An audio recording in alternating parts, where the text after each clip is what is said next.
श्रीगणेशाय नमः। अथ रुद्राष्टाध्यायी पाठः। द्वितीयोऽध्यायः। हरिः ओम्।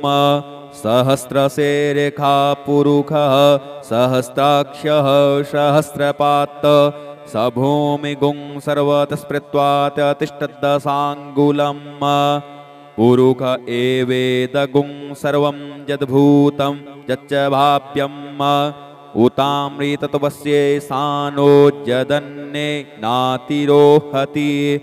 एतावानस्य महिमातो ज्ञायाश्च पुरुषः पादोस्य विश्वाभूतानि त्रिपादस्यामृतं दिवि त्रिपादूर्ध्व उदैत्पुरुषः पादोष्येहा भवत्पुनः ततो भिक्वं व्यक्रामत्सासना न सने